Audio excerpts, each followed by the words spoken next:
No. Thank you, Mr. Speaker. It's my pleasure to talk about the Earthquake Commission, EQC, in this Crown Entities debate.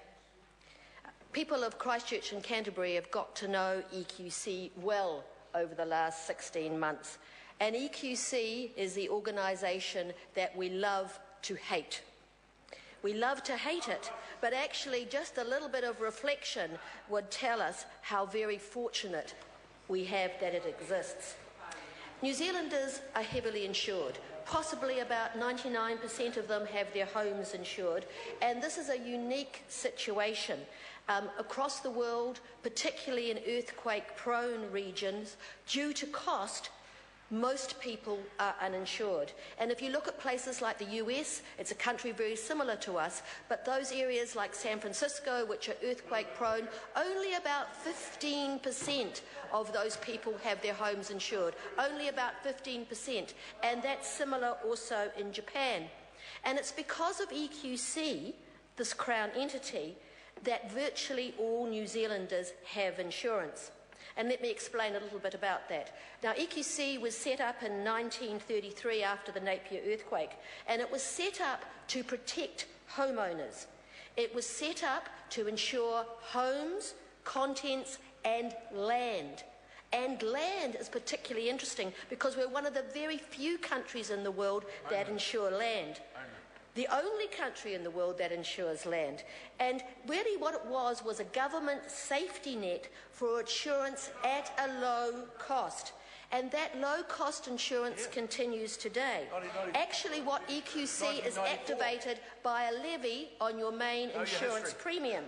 And EQC takes the first $100,000 risk. So this keeps the major premiums down. This means that insurance in New Zealand is cheaper and available to all, and hence we have that great cover. Now, what this means is that Christchurch and Canterbury has a real opportunity to rebuild a safer, better, high-quality housing, and mostly out of an insurance.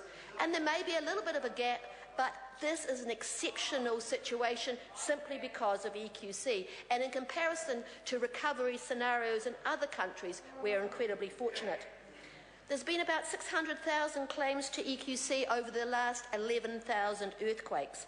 Those claim expenses have totaled $11.4 billion in 2010-11. And that's left EQC with a net deficit of $7.1 billion for the year ending June 2011. Now, the Natural Disaster Fund, that was at $5.9 million pre-earthquake, with another $2.5 billion available for global reinsurance, that fund has now closed with a deficit of $1.2 billion. So what we're seeing here is EQC's liabilities have exceeded its assets in 2011. But that's the way the Commission is organised, and the Crown has committed to meet that shortfall. The Crown has committed to meet it under Section 16 of the EQC Act 1993. So people who have insurance because of EQC have no need to worry that they won't be paid out. So we all know 2010-11 has been an exceptional year for EQC.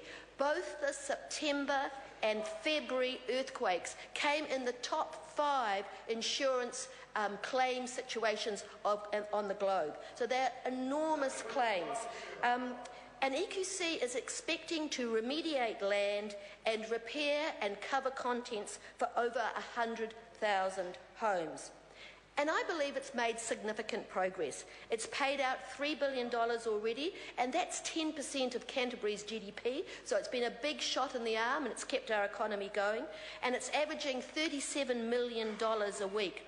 It's repaired 15,000 homes, and to get your idea about what that looks like, that's the number of houses that are in Timaru.